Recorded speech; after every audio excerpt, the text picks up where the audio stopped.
कंपन्या जरी वर बदलल्या तरी खाली जी चालवणारी यंत्रणा असते ना तीच कॉमन राहते.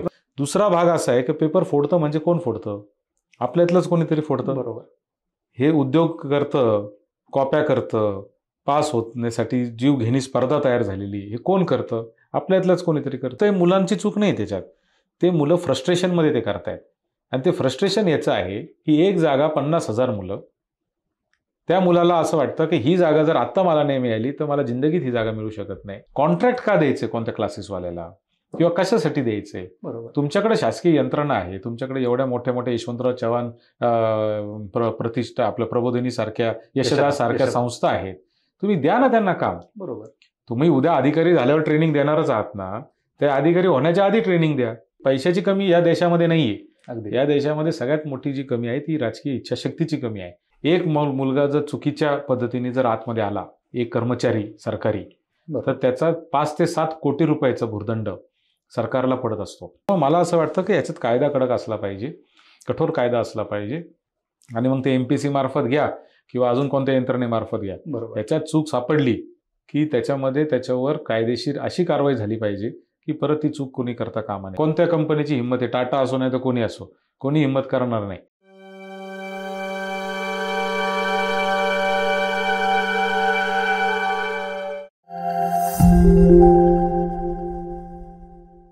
नमस्कार, मी किरण निंबोरे. वास्तव कट्ट्यावरती आपल्या सर्वांचं स्वागत. सध्याची स्पर्धा परीक्षेची परिस्थिती आणि युवकांचे प्रश्न या विषयावरती चर्चा करण्यासाठी आज आपल्यासोबत नाशिक पदवीधर मतदारसंघाचे आमदार माननीय श्री सत्यजितदादा तांबे आपल्यासोबत चर्चा करण्यासाठी आलेले आहेत. दादांसोबत आपण एकंदरीत स्पर्धा परीक्षेतील ही जी काही परिस्थिती चालू आहे, विद्यार्थी रस्त्यावर येत आहेत आणि सध्याचा ज्वलंत प्रश्न म्हणजे तलाठी भरती, या सगळ्या गोष्टींवरती विद्यार्थी, प्रशासन आणि सरकार या सगळ्या मुद्द्यांवरती आपण चर्चा करणार आहोत. दादा नेहमी विद्यार्थ्यांसाठी सक्रिय असतात. महापरीक्षा पोर्टल असेल किंवा इतरही मध्यंतरी खाजगी कंपन्या आल्या, या सगळ्यांमधला फ्रॉड काढण्यासाठी दादांनी खूप आपला मोठा सहभाग दर्शवलेला आहे. महापरीक्षा पोर्टल ज्यावेळेस रद्द करायचं होतं त्यावेळेस दादांचा पाठपुरावा हा खूप मोलाचा होता.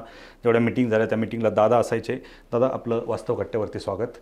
नमस्कार. खरं तर दादांविषयी इतर गोष्टी सांगायचं झालं तर दादा पदवीधरचे मतदार आहेत आणि त्यांना साजेसं काम ते करत असतात. युवकांसाठी, युवतींसाठी ते मोठ्या प्रमाणात काम करत असतात. आर्थिक साक्षरता असेल किंवा बेरोजगारी असेल, स्पर्धा परीक्षा असेल, इतर वेगवेगळ्या क्षेत्रांमध्ये दादाचं काम असतं आणि दादा त्यांच्या वेगळ्या शैलीमुळे दादा तरुणांच्या गळ्यातील ताईत बनलेले आहेत. आज दादांसोबत आपण वेगवेगळ्या विषयावरती गप्पा मारणार आहोत. दादा, पुनश्च एकदा आपलं वास्तव कट्ट्यावरती स्वागत. दादा, आत्ताची जर विद्यार्थ्यांची परिस्थिती पाहिली तर आम्ही पाहतोय की महापरीक्षा पोर्टलपासून आम्ही तुमच्या कॉन्टॅक्टमध्ये आहोत. महापरीक्षा पोर्टल ज्यावेळेस रद्द करायचं होतं त्यावेळेस मंत्रालयामध्ये एक मिटिंग झाली. त्या मिटिंगमध्ये तुम्ही पुढाकार घेतला होता आणि तुम्ही स्वतः होतात त्यावेळेस, आणि महापरीक्षा पोर्टल रद्द झालं. त्याच्यानंतर खाजगी कंपन्या आल्या वेगवेगळ्या 5, आणि आत्ता पुन्हा TCS IBPS. परंतु विद्यार्थ्यांच्या मागचा जो काय हा भ्रष्टाचाराचा असेल किंवा पेपरफुटीचा जो एक राक्षस आहे तो काही पिछा सोडत नाही. आत्ताची एकंदरीत परिस्थिती पाहता तुम्ही प्रसारमाध्यमांवर प्रतिक्रिया व्यक्त केली तलाठी घोटाळ्याबद्दल, काय सांगाल तुम्ही? काय परिस्थिती काय चालली सध्या? नाही किरण, असं आहे की ह्याला दोन्ही बाजू आहेत. ह्याला आपण 100% शासनाला जर दोष द्यायचा ठरवला तर असं देता येणार नाही. बरोबर. त्याचं कारण आहे की आता TCS आणि IBPS ह्या अशा संस्था आहेत की ह्या प्रचंड नावाजलेल्या संस्था आहेत आत्ता. म्हणजे याच्यापेक्षा चांगल्या संस्था आत्ता तरी आपल्या देशामध्ये नाही आहेत. बरोबर. MPSC UPSCनी घ्यावी ही मागणी आपली आहे, तो भाग सोडून देऊ आपण एक मिनिटं. परंतु खाजगी संस्थांमध्ये बोलायचं झालं तर IBPS आणि TCS जे आहे त्या खूप रेप्युटेड कंपन्या आहेत. आता काय झालंय, ह्याच्यातला एक भाग असा आहे की कंपन्या जरी वर बदलल्या तरी खाली जी चालवणारी यंत्रणा असते ना तीच कॉमन राहते. नाव बदलते का? तर ह्यांना सुद्धा, म्हणजे उद्या तुला जरी कॉन्ट्रॅक्ट दिलं किंवा मला जरी कॉन्ट्रॅक्ट दिलं तर आपल्याला हे चालवायचंय. चालवताना आपण काय बघतो की एक्सपिरियन्स्ड असलेला माणूस बघतो. एक्सपिरियन्स्ड माणूस म्हणजे कुठून तरी आलेलाच असतो. तो येतो, तो एक्सपिरियन्स म्हणजे चांगला घेऊन येतो, तसा वाईटही घेऊन येतो, आणि तो हा सगळे उद्योग करतो असं माझं मत आहे. आणि म्हणून मी TCS आणि IBPSला देखील विनंती केली होती, शासनाला विनंती केली होती की बॅकग्राऊंड चेक ह्या एम्प्लॉईजचं जे ह्या कंपन्यांमध्ये काम करतायत हे अत्यंत महत्त्वाचं आहे. दुसरा भाग असा आहे की पेपर फोडतं म्हणजे कोण फोडतं? आपल्यातलंच कोणीतरी फोडतं. बरोबर. हे उद्योग करतं, कॉप्या करतं, पास होण्यासाठी जीव घेणी स्पर्धा तयार झालेली, हे कोण करतं? आपल्यातलंच कोणीतरी करतं. अगदी बरोबर. म्हणजे आपल्यातले 5-50% लोक ते काम करतात, 5-50% आपले एकदम सज्जनप्रमाणे पेपर देत असतील, आणि मग आपण हे सगळं जर पाहिलं तर ही परिस्थिती आता गंभीर होत चाललेली आहे. आणि जशी जशी ही स्पर्धा अजून जीवघेणी होईल तशी तशी ही परिस्थिती अजून गंभीर होत जाणार आहे. अगदी बरोबर. आणि म्हणून मला असं वाटतं की याच्यामध्ये अर्थात हा थोडासा म्हणजे विषयांतर आहे, परंतु खरंच आपलं स्पर्धा परीक्षा हेच अंतिम ध्येय आहे का आयुष्यामध्ये, ह्यावर आता आपल्याला जावं लागणार आहे. अगदी बरोबर. त्याच्यावरती मी तुम्हाला स्पेशल एक 5 मिनिट तर त्याच्यावरती आपल्याला बोलायचं आहे.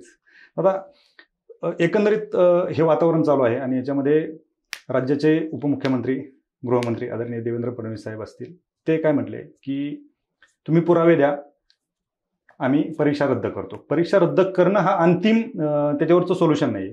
परंतु ज्यावेळेस परीक्षा चालू होत्या त्यावेळेस पेपर फुटले, 7-8 ठिकाणी FIR दाखल झाली, अटक केली, TCSचे कर्मचारी अटक केले. याच्यापेक्षा वेगळे पुरावे काय पाहिजेत? आणि त्याच्यानंतर महसूल मंत्री आपले म्हणतायत की जर तुम्ही आरोप करणार असाल तर आम्ही तुमच्यावरती गुन्हे दाखल करू. म्हणजे विद्यार्थ्यांवरतीच गुन्हे दाखल होणार ना. तर ही सगळी परिस्थिती असताना सरकारकडून अशा आरोप का होतात विद्यार्थ्यांवर? नाही, ह्याला पण 2 भाग आहेत. एक तर ह्या ज्या पद्धतीने मांडणी स्पर्धा परीक्षातले मुलं किंवा या सरकारी नोकर भरतीतले मुलं किंवा संघटना ज्या पद्धतीने विषयांची मांडणी करतायत ती मांडणी कुठेतरी चुकती असं माझं ठाम मत आहे. म्हणजे उदाहरणार्थ आज अशी परिस्थिती आहे की एखादा विषय असतो आणि त्या विषयावर एखादी मागणी होते, त्या मागणीचे नंतर तुमच्यात व्हॉट्सअपचे ग्रुप तयार होतात. बरोबर. ती जे त्याच्यातले सोशल मीडियाने खूप मुलं असतात, बरोबर, ते काय करतात, ग्रुपमध्ये मेसेज टाकतात की हा नंबर अमुक अमुक नंबर सत्यजित तांबे यांचा आहे, कृपया यांना हा त्यांचा ईमेल ID आहे, त्यांना व्हॉट्सअप पाठवा, ईमेल पाठवा. मग मी ईमेलचा माझा मेलबॉक्स नेमका उघडला की धाड 100-200 ईमेल मला सेम कट कॉपी पेस्टवाले बरोबर येतात. तसेच व्हॉट्सअप सुद्धा माझे भरून जातात. शेवटी मग मला ते ब्लॉक करावं लागतं. काय तर इरिटेशन जे निर्माण होतं ना याच्यातून, किंवा मध्यंतरी आपण पाहिलं की गिरीश महाजन फोनवर बोलले नाही करत भरती जा, बरोबर, किंवा आपण दीपक केसरकरांचं पाहिलं, ते म्हणले तुझ्यावरच गुन्हा दाखल करेल. ह्या ज्या गोष्टी व्हायला लागल्यात ना, ह्या इरिटेशनमध्ये व्हायला लागल्यात. तर मला असं वाटतं की मांडण्याची पद्धत देखील मुलांनी समजून घेतली पाहिजे. आपण जर एखादा प्रतिनिधी नेमला किंवा तुमचे 4 प्रतिनिधी आहेत, 5 प्रतिनिधी आहेत, त्यांच्या मार्फत व्यवस्थितपणे मांडणी करणं आणि अवास्तव मांडणी होता कामा नये. सगळ्या गोष्टी हे वास्तव असल्या पाहिजे. बरोबर. आज काय झालंय की एक ठिकाणी पेपर फुटला, आजच घटना घडली त्या कोणत्या तरी आज मला पुण्यात आणि नागपूरमध्ये पेपर फुटल्याचं आजच प्रकरण झालं. तलाठीचं नाही, ते नाही एक्साईज नाही, आज एक प्रकरण झालं. राज्य उत्पादन नाही राज्य उत्पादन नाही, एक सारथी बार्टीचं. ओके, सारथी बार्टीच्या महाज्योतीच्या आज एंट्रन्स होती आणि त्याच्यात पेपर फुटला म्हणजे काय, तर काही प्रश्न पत्रिका ह्या झेरॉक्स आल्या. काय तर मुलांनी लगेच परीक्षा केंद्राच्या बाहेर आले, जे परीक्षा देत होते त्यांनाही देऊ दिली नाही आणि लगेच बहिष्कार, लगेच आंदोलन, अशी परिस्थिती निर्माण केली. ह्याची पहिले आपण खात्री करून घेतली पाहिजे. आता झेरॉक्स काढणं ही एक रुटीन प्रक्रिया अनेक कॉलेजेसमध्ये केली जाते. अर्थात ती होऊ नये, हे चुकीचं आहे. झेरॉक्स काढली म्हणजे कुठेतरी काढलेली आहे, कुठेतरी काढलेली आहे म्हणजे प्रश्नपत्रिका फुटलेली आहे, हे मी मान्य करेल. परंतु ती मांडण्याची जी पद्धत आहे ती त्या पद्धतीने होता कामा नये. तर हे जे कुठंतरी मला असं वाटतं की चुकतंय मुलांचं, आणि ते चुकतंय, मुलांची चूक नाही त्याच्यात, ते मुलं फ्रस्ट्रेशनमध्ये ते करतायत. आणि ते फ्रस्ट्रेशन याचं आहे की एक जागा 50,000 मुलं, त्या मुलाला असं वाटतं की ही जागा जर आत्ता मला नाही मिळाली तर मला जिंदगीत ही जागा मिळू शकत नाही. अगदी बरोबर. ही जर आत्ता नोकर भरतीमध्ये मला चान्स नाही भेटला तर मला परत संधी कधी 10 वर्षांनी मिळेल का 5 वर्षांनी मिळेल ह्याची गॅरंटी नाही. आणि मग माझं संधी गेली, ही जी भीती त्याच्या मनामध्ये आहे, त्या भीतीपासून, त्या भीतीच्या पोटी, त्या फ्रस्ट्रेशन पोटी, त्याच्यावरच्या असलेल्या सोशल प्रेशर पोटी तो पुण्यामध्ये, मुंबईमध्ये, औरंगाबादमध्ये, नागपूरमध्ये अभ्यासाला आलेला असतो, घरगाव सोडून त्याचं जे गावातलं प्रेशर असतं, त्या प्रेशर पोटी ही भूमिका हे मुलं करतायत असं माझं ठाम मत आहे. आणि म्हणून थोडंसं याच्यामध्ये आपण समजून उमजून घेतलं पाहिजे. शेवटी सरकार एका लिमिटेडच जागा भरू शकणार आहे, त्याच्यापेक्षा जास्त जागा भरू शकणार नाही, ही वस्तुस्थिती आहे. पूर्वी साखर कारखाना चालू करायचो तर 1,000 ते 1,500 कामगार लागायचे. आज 150 ते 200 कामगारांमध्ये त्याच्यापेक्षा डबल कॅपॅसिटीचा कारखाना चालतो. टेक्नॉलॉजी आलेली, ऑटोमेशन आलेलं आहे आणि त्याच्यामुळं आपण पाहतो की गुगलमधून इकडून तिकडून AI मुळे आता कितीतरी लोक काढून टाकल्याचे रोज पेपरला बातम्या आपण वाचतोय. मग एका बाजूला त्या बातम्या असताना सरकार कशी जागा नोकर भरती करणार, बरोबर आहे. याचाही विचार आपण सगळ्यांनी केला पाहिजे. अगदी बरोबर. दादा, तुम्ही आता बोलता बोलता सारथी बार्टीचा विषय काढला. एक आपण वास्तव कट्ट्यावर थोडं वास्तववादी उत्तर तुमच्याकडून अपेक्षित आहे. सारथी, बार्टी, टार्टी, महाज्योती आणि आता अमृत, ह्या ज्या योजना आहेत ह्या विद्यार्थ्यांसाठी आहे आणि निश्चित फायद्याच्या आहेत. परंतु माझं एक वैयक्तिक ऑब्झर्वेशन असं आहे की कधी कधी विचार असा येतो मनामध्ये की खरंच या संस्था विद्यार्थ्यांसाठी आहेत की अधिकारी आणि संबंधित मंत्री जागवण्यासाठी आहेत. कारण आज पाहतो आपण भरपूर घोटाळे बाहेर निघतात. याच्यामध्ये क्लास चालक, याच्यामध्ये संबंधित अधिकारी, याच्यामध्ये संबंधित मंत्री, ही जी चेन आहे याच्यामध्ये पैशांची जी काही देवाणघेवाण होते आणि त्याच्यामुळे कुठला तरी एखादा क्लासवाला सिलेक्ट होतो, त्याच क्लासवाल्याला सगळे टेंडर जातात. आणि याच्यामध्ये आणखीन त्याची दुसरी बाजू, विद्यार्थी आहेत, तुम्ही जसं सांगितलं की विद्यार्थी कुठं चुकतात. विद्यार्थी क्लास लावतात, म्हणजे क्लास जॉईन करतात, परंतु त्या क्लासला जात नाहीत, फक्त पैसे मिळतात म्हणून त्या क्लासला जातात आणि क्लासवाल्यांचं त्यांचं संगनमत असतं. यावर तुम्ही काय सांगाल? नाही, यावर तर माझं स्पष्ट मत आहे. म्हणजे माझं तर थोडं जास्त स्पष्ट मत आहे. माझं असं मत आहे की कुठलीही स्कॉलरशिप देत असताना ती प्युअरली मेरिटवर द्यावी, या मताचा मी आहे. बरोबर. आता काय झालंय की किती जागा द्यायच्या सारथीला, किती द्यायच्या पार्टीला, त्याच्यावरून सुद्धा वाद आहे. मग कोण म्हणतं 200 अपूर्ण आहेत, 50% ओबीसी तर 50% जागा, जे ओबीसीना त्या प्रमाणात जागा पाहिजे, SC कमी आहे तर SCला कमी पाहिजे. हे अनेक मतांतरे त्याच्यामधून सुरू झाले. मला असं वाटतं की याच्यामध्ये ज्याला मदत करायची त्याला प्युअर, आणि जर सरकार म्हणून जर मदत करायची असेल ती खुल्या मनाने केली पाहिजे, असं माझं मत आहे. अर्धवट मदत करण्यामध्ये काही फायदा नाही. म्हणजे त्या स्कॉलरशिपसाठी जर त्या मुलाला 50 खेटा मंत्रालयात घालावं लागत असेल आणि आंदोलन करावं लागत असेल तर मला असं वाटतं की ते अत्यंत दुर्दैवी आहे. डॉक्टर बाबासाहेब आंबेडकरांना राजश्री शाहू महाराजांनी त्या ठिकाणी स्कॉलरशिप दिली, किंवा बडोद्याच्या राजांनी त्या ठिकाणी गायकवाडांनी स्कॉलरशिप दिली आणि त्यांना पुढं पाठवलं. त्याचा परिणाम आपण पाहतो की ते कोलंबिया विद्यापीठात गेले, ते परदेशात गेले, ते शिकून आले, त्यांनी संविधान तयार केलं. आणि स्कॉलरशिपची मूळ कल्पनाच ती आहे की सोशल आणि फायनान्शियल ह्या दोन्ही बाबतीमध्ये जो पिछाडलेला आहे त्याला ताकद देणं आणि त्याला ती संधी उपलब्ध करून देणं, हा आपला त्याचा मागचा उद्देश असतो. परंतु आज आपण प्रत्येक गोष्टीला टक्केवारीमध्ये बघायला चाललेले, लोकसंख्येच्या प्रमाणात आपण बघायला चाललो आहे आणि ते कुठंतरी चुकत जाणार. आणि आज आता सारथीवाल्यांचं बार्टीवाल्याशी पटत नाही, बार्टीवाल्याचं टार्टीवाल्याशी पटत नाही, टार्टीवाल्याचं महाज्योतीवाल्याशी पटत नाही. आणि मग हे जे भेदाभेद आपल्यामध्ये निर्माण झाले, तो एक अत्यंत वाईट प्रकार सुरू झाला आहे. हा नंबर 1चा मुद्दा. आणि नंबर 2चा मुद्दा जो आहे की हे सगळं करत असताना कॉन्ट्रॅक्ट का द्यायचे कोणत्या क्लासेसवाल्याला, किंवा कशासाठी द्यायचे? बरोबर. तुमच्याकडे शासकीय यंत्रणा आहे, तुमच्याकडे एवढ्या मोठ्या मोठ्या यशवंतराव चव्हाण प्रतिष्ठा, आपल्या प्रबोधिनी सारख्या, यशदास सारख्या संस्था आहेत, तुम्ही द्या ना त्यांना काम. बरोबर. तुम्ही उद्या अधिकारी झाल्यावर ट्रेनिंग देणारच आहात ना, ते अधिकारी होण्याच्या आधी ट्रेनिंग द्या. तेवढी यंत्रणा तुमच्याकडे आहे, तेवढं बजेट तुमच्याकडे आहे. नसेल तर तुम्ही CSR घ्या, तुमच्याकडे कंपन्या आहेत, त्यांच्याकडून पैसे मागा. ते आज इकडे तिकडे जाऊन CSR मध्ये खर्च करतायत. शासनाने जर त्यांना एखादी चांगली योजना दिली तर ते आनंदाने ते स्वीकारतील. पैशाची कमी या देशामध्ये नाहीये. या देशामध्ये सगळ्यात मोठी जी कमी आहे ती राजकीय इच्छाशक्तीची कमी आहे. आणि म्हणून मला असं वाटतं की त्याच्यामध्ये दुर्दैवाने आमचे युवक देखील गुरफटत चाललेले आहेत आणि त्याचा बळी पडत चाललेले, असं माझं मत आहे. अगदी बरोबर. आता तुम्ही युवकांचे आमदार आहात, पदवीधरांचे आमदार आहात. एकतर आपण आधी तलाठी घोटाळ्यावरती बोललो. सगळ्या विद्यार्थ्यांची मागणी ही आहे की आम्ही 2015 पासून ती मागणी करतोय, सगळ्या परीक्षा MPSCने घेतल्या पाहिजेत. MPSC देखील तयार आहे. 2 नोव्हेंबर 2022चा जो GR आहे त्याच्यामध्ये मेन्शन केलेलं आहे की सगळ्या परीक्षा MPSCकडे देण्यात येतील, परंतु ते अजून काही पूर्ण देण्यात नाहीत. तुम्ही विद्यार्थ्यांच्या बाजूने असाल? नाही, माझं मत आहे की बघा, आता MPSCच्या पण काही कमी घोटाळे नाही आहेत. MPSC मध्ये काय इतकं सरळ कारभार आहे असं जर तुमचं मत असेल तर इकडच्या पेक्षा चांगलं आहे. मग असं दगडापेक्षा वीट मग असं आपलं धोरण आहे का?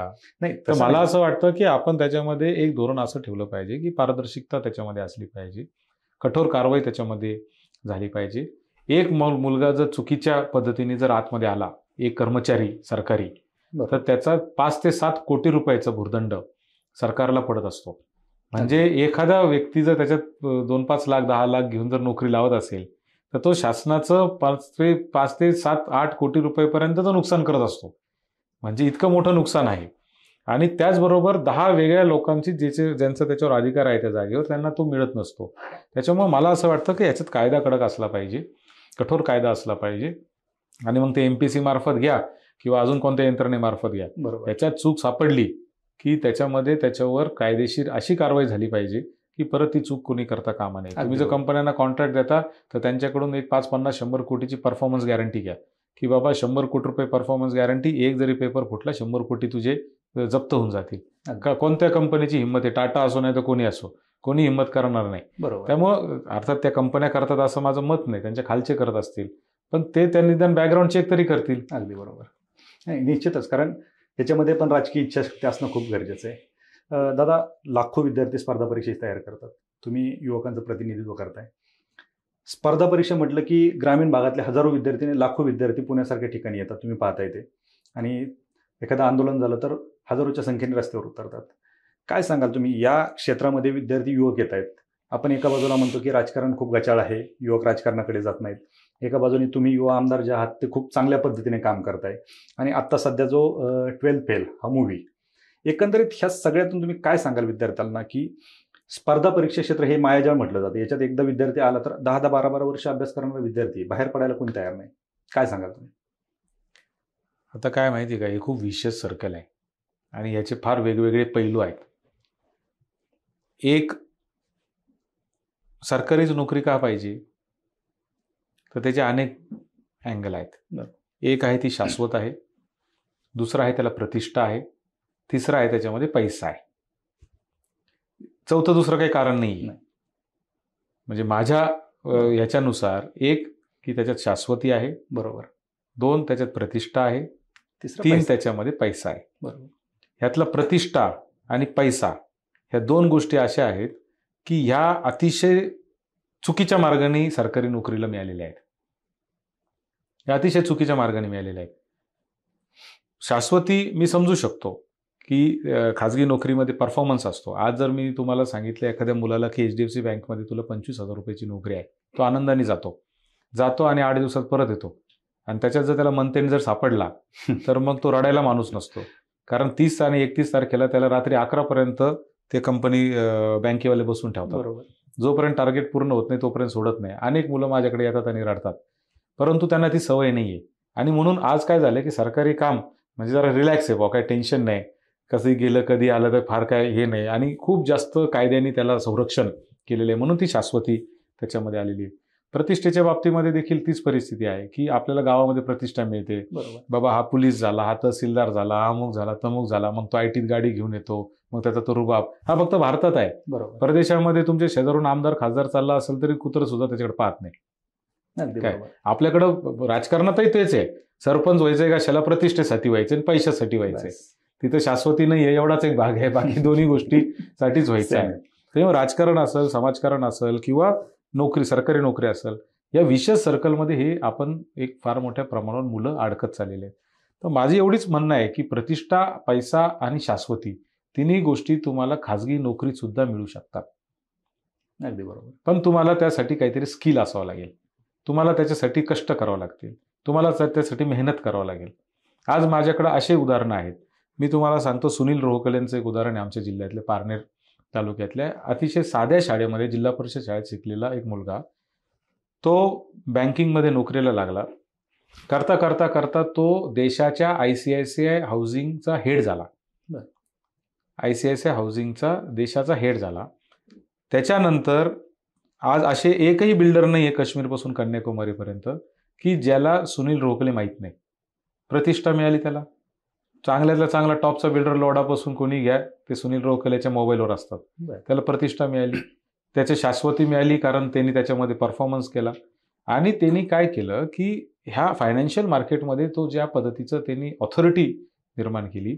आज ASK नावाची कंपनी त्यांनी चालू केली. तुम्ही गुगल करून पहा की ASKचा जो फंड आहे तो आज भारतातल्या टॉपच्या फंडमध्ये, रिअल इस्टेट फंडमध्ये मानला जातो. आणि त्याच्या जगातली टॉपची कंपनी असलेल्या ब्लॅकस्टोननी आज 71% शेअर्स विकत घेतले. आणि हे सगळे जे मुलं, जे सामान्य परिवारातले मुलं मिळून ती कंपनी चालू केली, ज्याचे सुनील रोहकले पण आहे, आज सगळेजण 200, 500 कोटीचे मालक झालेत. बरोबर. म्हणजे पैसाही तिथं आहे, पैसा आहे, प्रतिष्ठा आहे, शाश्वती पण आहे. बरोबर. तर मला असं वाटतं की तुम्हाला ध्येय ठरवलं पाहिजे. आणि किंबहुना मी तर म्हणेल की खाजगी नोकरी इतका चांगला पैसा मिळूच शकत नाही. आणि शांतीची झोप सगळ्यात मेन.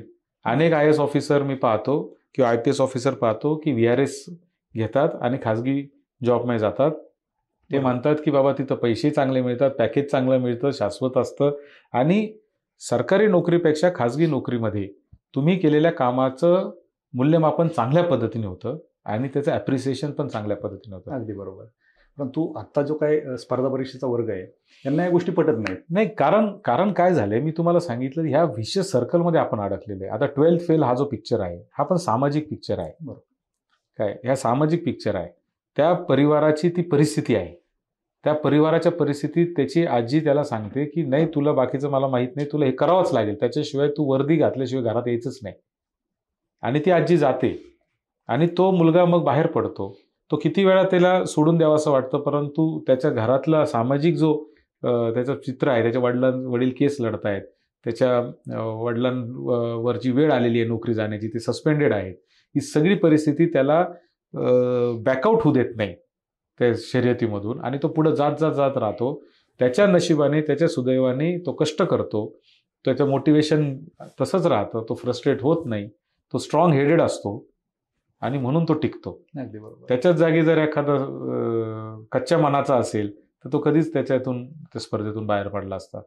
त्यामुळे मला असं वाटतं की हे आपण वास्तव स्वीकारलं पाहिजे आणि जीवनामध्ये स्पर्धा परीक्षा आणि सरकारी नोकरीत हेच अंतिम ध्येय नाही, हे आपण मानलं पाहिजे. अनेक करिअरच्या अशा संधी आहेत की ज्याच्यावर आपण काम केलं पाहिजे. आज मी मुलांमध्ये जातो आणि त्यांना हात वर करायला लावतो की किती मुलांना डॉक्टर व्हायचे तर 2-5% हात वर करतात, किती लोकांना इंजिनियर व्हायचे तर 2-5% वर, 10-20% वर करतात, किती पोरांना आज सरकारी अधिकारी व्हायचे तर 50% हात वर करतात. ही अत्यंत दुर्दैवी परिस्थिती आहे या देशाची. हा देश किती लोकांना सरकारी नोकरी देऊ शकणार आहे? आज आपण 70,000 लोकांची नोकर भरती काढली. किती दिवस झाले याची चर्चा आपण करतोय? गेले 5 वर्ष आपण नोकर भरतीची चर्चा करतोय. वर्षाला 10,000 पेक्षा जास्त सरकारी नोकरी आज मिळत नाहीये. त्याच्यातही कॉन्ट्रॅक्ट भरतीच्यावरच सरकारचं जास्त जोर आहे. आणि सरकारमध्ये आपण जरी त्या जागेवर गेलो, आपण जरी अर्थमंत्री झालो, तुम्हाला जरी उद्या अर्थमंत्री केलं, मला जरी केलं, तरी माझं प्रायोरिटी मग नंतर चेंज होते. बरोबर. मला तिजोरी बघावं लागते, मला बॅलन्स शीट बघावं लागतं, मला प्रॉफिट अँड लॉस अकाउंट बघावं लागतं, कमिटेड एक्सपेन्सेस ज्याला आपण म्हणतो, पगार पेन्शन हे कसं कमी राहील हे मला पाहावं लागतं. आणि मग मी नाही देऊ शकत नोकऱ्या मला. आणि आज तुम्ही बघा ना, आता तुम्ही हे ऑफिस चालू केलं, तुम्हाला साफसफाईला तुम्ही एक 7व्या वेतन आयोगावर शिपाई ठेवाल की एखाद्या खाजगी कंपनीतून कॉन्ट्रॅक्ट द्याल? खाजगी कंपनीला द्याल, कारण हा सुट्टीवर गेला तर तुमचं धाबे जाणार आहे. खाजगी कंपनीवाला हा कामावर सुट्टीवर गेला तर दुसरा पाठवतात. बरोबर. हे जे वास्तव आहेत ना, ह्या गोष्टी आपण काहीतरी स्वीकारल्या पाहिजे आणि त्याच्यावर काम केलं पाहिजे असं मला वाटतं. नक्कीच. आणि हा मेसेज खरं विद्यार्थ्यांमध्ये जाणं गरजेचं आहे, कारण याच्यातून कोणी सोडत नाहीये. आम्ही पण प्रयत्न करतो, तुमच्या पण भाषणांमधून आम्ही ऐकत असतो की तुम्ही प्लॅन बी असला पाहिजे विद्यार्थ्यांचा, परंतु विद्यार्थी त्याकडे जास्त दुर्लक्ष करतात. प्लॅन बी म्हणजे बिझनेस याच्याकडे जास्त भर असतो. तुम्हाला एक प्रश्न विचारायचा की राजकारण खूप गचाळे म्हणतात, परंतु असं कुणीच सांगत नाही की तरुणांनी राजकारणामध्ये यायला पाहिजेत. तुम्ही काय सांगा? नाही, असं नाहीये. बघा, प्रत्येक गोष्टीला एक मर्यादा आहे. बिझनेस एंटरप्रेन्योरशिपचं सुद्धा आपल्याकडे पेव फुटलेलं आहे. बरोबर. खूप खूप जास्त. एवढं मोठं त्याचा विषय नाहीये, एवढं मोठं पोटेन्शियल त्याच्यामध्ये नाहीये. म्हणजे चहाचे 100 ब्रँड व्हावे इतकं मोठं चहाचं मार्केट नाहीये. ठीक आहे, आज ते थोड्या बहुत प्रमाणात चालतायत, कोणी 5,000, कोणी 10,000, कोणी 20,000चा धंदा करतंय, दॅट्स अ डिफरंट स्टोरी. परंतु त्याला एक मर्यादा आहे. हा, इनोव्हेशन तुमच्याकडे असेल, तुमचं काहीतरी वेगळं करत असाल, संशोधन करणार असाल, काहीतरी त्याच्यातून एकदम एक्स्ट्राऑर्डिनरी प्रोडक्ट बाहेर आणणार असाल, तर त्याला 100% स्कोप आहे. म्हणून तर आपण पाहतो की जगातले जे टॉपचे 10 श्रीमंत मुलं आहेत, माणसं आहेत, त्याच्यामध्ये 9 लोक अशी आहेत की जे फॅमिली बॅकग्राऊंडवाले नाही आहेत. ते फर्स्ट जनरेशन एंटरप्रेन्योर्स आहेत. पण ते कशामुळे झाले? कारण त्यांचं प्रोडक्ट एक्स्ट्राऑर्डिनरी होतं. त्यांनी जर फक्त कॉफीमध्येच प्रोडक्ट केलं असतं, चहामध्येच केलं असतं तर नसतं जमलं. त्यांनी काहीतरी वेगळं काढलं. त्यांनी ड्रायव्हरलेस कार आणले, त्यांनी गुगल आणलं, त्यांनी मायक्रोसॉफ्ट आणलं आणि म्हणून ते त्या ठिकाणी श्रीमंत झाले. म्हणून एंटरप्रेन्योरशिपला सुद्धा एक मर्यादा आहे, लिमिटेशन आहे. आणि राजकारण तर मी म्हणेल की मी आत्ता हेच सांगेल की राजकारणामध्ये प्रत्येकाने यावं म्हणजे काय निवडणूक लढावंच असं नाही. राजकारणाचे अनेक पैलू आहेत, परंतु निदान प्रत्येक जण ह्या देशातला 100% माणसं हे राजकीय दृष्ट्या साक्षर असले पाहिजे. हे मात्र त्रिवार सत्य आहे. अगदी बरोबर. त्यांनी निवडणूक लढावी का नाही लढावी, कोणत्या पक्षात जावं का नाही जावं, हा दुसरी गोष्ट आहे. परंतु त्याला स्वतःचं मत तर असलं पाहिजे की मी डावा आहे, उजवा आहे, मधला आहे, काय आहे मी. हे तर मत त्याला असलं पाहिजे. तो जर मतपेटी त्या मतदान केंद्रात बटन दाबायच्या वेळेस जर ठरवणार असेल कोणाला मतदान करायचं, तर मला वाटतं की मग लोकशाहीची अडचण आहे. अगदी बरोबर. आता तुमचे भरपूर व्हिडिओ याचे पण पाहिलेत आम्ही, की तुम्ही आर्थिक साक्षरतेवरती जास्त भर देता. यूथमध्ये आर्थिक साक्षरता असली पाहिजे. आज जर आपण स्पर्धा परीक्षेचा जर विचार केला, आपण स्पेसिफिक स्पर्धा परीक्षेवरतीच बोलतोय, किंवा हा युवक असेल, यांच्यामध्ये आर्थिक साक्षरता अजिबात नाही. कारण ITR सुद्धा अजून कोणी भरत नाहीत. काय असतं हे सुद्धा माहीत नसतं. आणि ज्या वेळेस आपण 4-5 वर्ष 5-7 वर्ष अभ्यास करतो आणि बाहेर पडतो आणि मग म्हणतो की आपल्याला बिझनेस करायचा आहे, त्यासाठी लोन घ्यायचं, आणि ज्यावेळेस तुम्ही बँकेत जाता त्यावेळेस ते विचारतात ITR भरलाय का, आणि तिथून आपली सुरुवात होती. काय संदेश द्याल? नाही, हा तर विषय अत्यंत महत्त्वाचा आहे की आर्थिक साक्षरता असणं हे अत्यंत गरजेचं आहे. आणि मी कायम सांगत असतो की माझ्या मुलांचे सुद्धा मी ITR भरतो. कारण ITRला काही नियम नाही वयाचं. 18 वर्षापर्यंत 50,000 रुपयापेक्षा जास्त उत्पन्न झालं तर ते उत्पन्न आईवडिलांच्या उत्पन्नात पकडलं जातं. 50,000च्या आतलं उत्पन्न जर असेल तर ते त्या मुलाचं किंवा मुलीचं उत्पन्न असतं. म्हणजे इन्कम टॅक्स फ्री येते 50,000पर्यंत. त्याच्यामुळे इन्कम टॅक्स जो आहे याला वयाची अट नाही आहे. इन्कम टॅक्स कोणी भरू शकतं. पण ती माहिती आपल्याला नाही आहे. आणि मग जेव्हा आपण मार्केटमध्ये जातो तेव्हा आपल्याला छोट्या छोट्या गोष्टींचं सिबिल कसं असतं, किंवा आपण फक्त म्हणतो की बँका आम्हाला उभं करत नाही. बँका कशा उभ्या करतील? बँका अडचणीतल्या माणसाला कर्ज देतच नाही. पैशावाल्यालाच कर्ज भेटतं, रिटर्नची गॅरंटी. बँकेचं कर्ज मिळत असताना 2 गोष्टी कायम पाहिल्या जातात. एक, तुमचं मागचा ट्रॅक रेकॉर्ड, बरोबर, आणि 2, तुम्ही पुढे भरू शकता की नाही त्याची ऐपत. ट्रॅक रेकॉर्ड तुम्ही मेंटेन केला पाहिजे, पुढची ऐपत तुम्हाला सिद्ध करता आली पाहिजे. त्याच्याशिवाय बँका तुम्हाला उभं करणार नाही. बरोबर. आणि म्हणून इथंच गल्लत आपली होते. आपल्याला असं वाटतं मुलांना की मला बिझनेस करायचा आहे, मी बँकेत जातो, लगेच कर्ज मागतो. कोणती बँक NPA अकाउंटमध्ये पैसे द्यायला तयार नाही. बुडताला कोण कर्ज देणार आहे? तुमच्याकडे 100 रुपये उसने मागले तरी तुम्ही त्याच्याकडून खालीहून वर 2दा पाहता. खरंच हा 100 परत देणार आहे का? बरोबर. देणार असेल तरच देतात. अगदी. तुझ्या श्रीमंत मित्रांनी जर तुला 100 रुपये मागितले 1 मिनिटात काढून देशील. तुझ्या गरीब मित्रांनी 100 रुपये मागितले तर तू 4 वेळा विचार करशील की हा हे बुडलेले असे, असं म्हणून जर एखाद्याने दिले तरच देईल, नाही तर कोणी कोणाला पैसे देत नाही. तीच बँकेची अवस्था आहे. त्याच्यामुळे हे आर्थिक साक्षरता आपल्याला असणं गरजेचं आहे. आपली प्रोफाईल स्ट्रॉंग असणं गरजेचं आहे.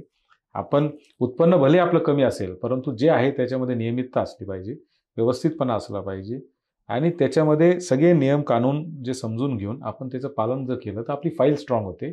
आणि मग आपण छातीठोकपणे कुठेही प्रकरणासाठी गेलो. अनेक योजना केंद्र शासनाच्या, राज्य शासनाच्या आहेत, ज्याच्यामध्ये तुम्हाला कर्ज भेटू शकते, इंटरेस्टमध्ये सबसिडी भेटू शकते, डायरेक्ट सबसिडी मिळू शकते. शेतीमध्ये कर्ज आहे, स्किल डेव्हलपमेंटमध्ये आहे, एंटरप्रिनरशिपमध्ये आहे, व्यवसाय करायला आहे. परंतु ते करत असताना आपण मुद्रा लोन घ्यायचं म्हणजे काय घ्यायचं? बुडवायलाच घ्यायचं. ही वस्तुस्थिती आहे आपली. 80% मुद्रा लोन बुडवलेले आहेत लोकांनी. ज्याच्यासाठी घेतलं ते नसतंच. नाही, बुडवलेच आहे. बुडवण्यासाठी घेतलेलं कर्ज म्हणजे मुद्रा लोन आहे. आज अशी परिस्थिती, कोणती बँक कर्ज देईल?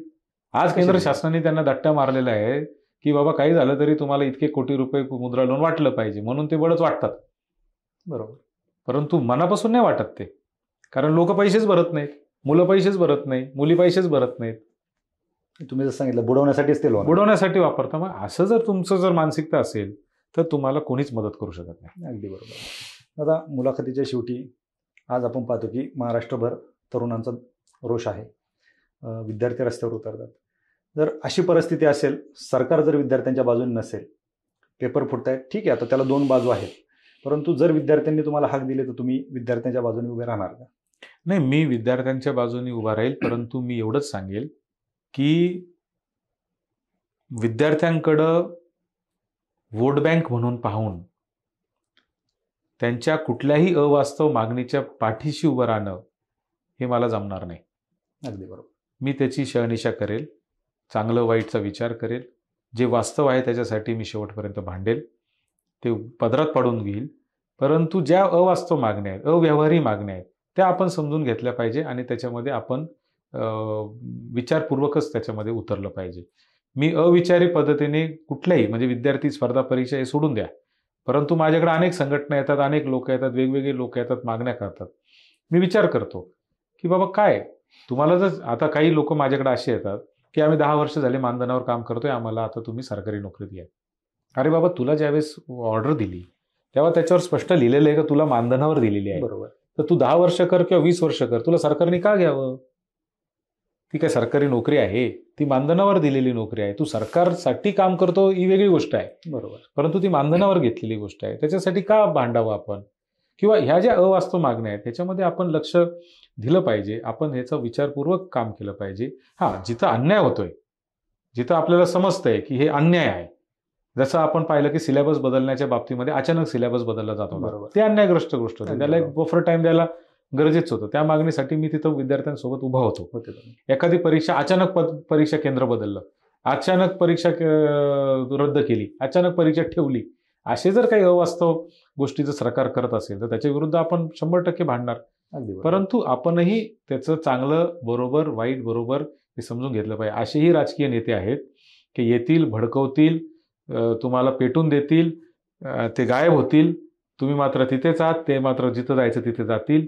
आणि हे काम मी करू शकत नाही. कारण मी कायम आयुष्यामध्ये एक पथ्य पाळलेलं आहे की सत्याच्या बाजूने उभं राहायचं, खरं जे असेल त्याच्या बाजूने उभं राहायचं, मग तो कोणी असो. त्याच्यासाठी माझी 100% भांडण्याची तयारी आहे. नक्कीच दादा. खरं तर तुम्ही आजपर्यंत रस्त्यावरती न येता, समोर न येता देखील आमच्या खूप मागण्या सोडवलेल्या आहेत आणि बऱ्याच ठिकाणी आम्ही पाहतो की तुम्ही विद्यार्थ्यांचा कळवळा घेताना दिसतात. निश्चितच भविष्यामध्ये तुम्ही जरी किती नाही म्हटले तरी आम्ही तुमच्यापर्यंत येणार आहोतच. नाही, तुम्ही आलंच पाहिजे. मी नाही म्हणलेलं नाही. नाही, माझं एवढंच म्हणणं आहे की कुठलीही मागणी करताना आपण सगळ्या अँगलनी विचार करून ती खरंच जस्टिफाईड आहे का, ती मागणी आपण करावी. आणि मग ती 100% आपण पदरात पाडून घेऊ शकतो. परंतु ती वास्तव असावी, ती योग्य असावी, ती व्यवहार्य असावी. बरोबर. आता थोडक्यात मुलाखती शेवटी एक मी तलाठी भरतीचा एक सारांश सांगतो. याच्यामध्ये झालंय असं की बऱ्याच लोकांना नेमकं झालंय का हेच माहीत नाही. ते नेते असतील किंवा अधिकारी असतील. ॲक्च्युली नॉर्मलायझेशनमुळे ते मार्क वाढले. 200 पैकी 202, 204, 215 असे मार्क झाले. आणि इथंच लोकांना वाटतं की हाच फ्रॉड आहे. ॲक्च्युली तो फ्रॉड नाही आहे. 220 मार्क पडतात का, तर पडतात. आणि ते नॉर्मलायझेशन पद्धत आहे. परंतु याच्यामध्ये ज्यावेळेस पेपर फुटले गेले, जे आरोपी पकडले गेले ते देखील पास झाले, ते ह्या नॉर्मलायझेशनमुळे त्याच्याकडे कोणाचं लक्षच जात नाही. एक्झॅक्टली. म्हणजे जो मेन मुद्दा आहे, जो गंभीर विषय आहे, जे कॅन्डिडेट पास होण्याच्या लायक नाहीत, जे स्पर्धा परीक्षा अभ्यासही करत नाहीत, ते परीक्षेमध्ये पास झालेत, यांच्याकडे कोणी 8 दिवसापूर्वी एक निकाल लागला त्याच्यात तो फेल होतो आणि 8 दिवसानंतर तलाठीचा निकाल लागतो त्याच्यात तो टॉपर होतो. म्हणजे कुठेतरी प्रॉब्लेम आहे. हाच आपला मुद्दा आहे. आणि ह्याच्यामध्ये मी नाकारत नाही की चुकीच्या गोष्टी होत असतील, चुकीच्या गोष्टी 100% होत असतील, परंतु भ्रष्टाचारामध्ये देणारा आणि घेणारा हा दोन्ही दोषी असतात. अगदी बरोबर. त्याच्यामुळे कोणीतरी तर देतंय म्हणून तर कोणीतरी घेतंय. आपण देखील लक्ष ठेवलं पाहिजे.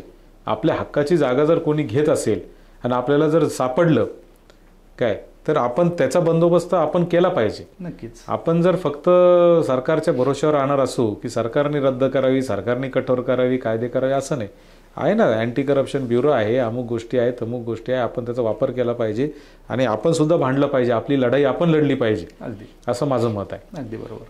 कारण याच्यामध्ये ज्यावेळेस महापरीक्षा पोर्टल आलं त्यावेळेस भ्रष्टाचार झाला, लक्षात आलं, तुम्ही समोर होते, तुमच्यामुळे ते शक्य झालं, ते रद्द झालं. त्याच्यानंतर 5 कंपन्या आल्या, त्यांनी परीक्षा घेतल्या, त्याच्यामध्ये फ्रॉड दिसला, त्याही रद्द झाल्या. त्याच पद्धतीने आता TCSकडे परीक्षा दिल्या आणि TCS परीक्षा घेते, परत फ्रॉड झालेला दिसतोय. म्हणजे फक्त विद्यार्थ्यांनी परीक्षाच द्यायचा का, हा देखील प्रश्न त्याच्यातून निर्माण होतो. म्हणून तुम्हाला खरं तर हे प्रश्न केले. मला वाटतं की MPSCचं खरं तर MPSCकडे सगळ्या परीक्षा द्या म्हणण्यापूर्वी MPSCचं सक्षमीकरण करणं गरजेचं आहे. स्टाफ नाही तिथे. येस, MPSCकडे स्टाफ नाहीये, माणसं नाहीये. MPSCच्या बैठका आम्ही घेतल्या, तिथं पूर्ण वेळ आता चेअरमन सुद्धा नाहीये. बरोबर. म्हणजे ही परिस्थिती आहे. येस. आम्ही म्हणतो की अजून आगीतून फुफट्यात जातील. येस येस, तोच होता. निकाल वेळेवर लागत नाही MPSCचे. कारण आपण फक्त MPSCकडे परीक्षा द्या म्हणणं आणि MPSCने आम्ही परीक्षा घेतो म्हणणं, याच्यावरती हे थांबणार नाही. याच्यासाठी खरं तुमच्यासारख्या लिडरनी पाठपुरावा करणं गरजेचं आहे.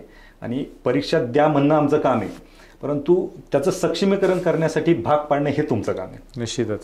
निश्चितच प्रयत्न करू त्यासाठी. नक्कीच दादा, तुम्ही वास्तव कट्ट्यावरती आलात आणि थँक्यू. वेगवेगळ्या विषयांवरती आपण चर्चा केली. खरं वास्तव तुम्ही आज या कट्ट्यावरती मांडलं, त्याबद्दल आपलं खूप खूप थँक्यू.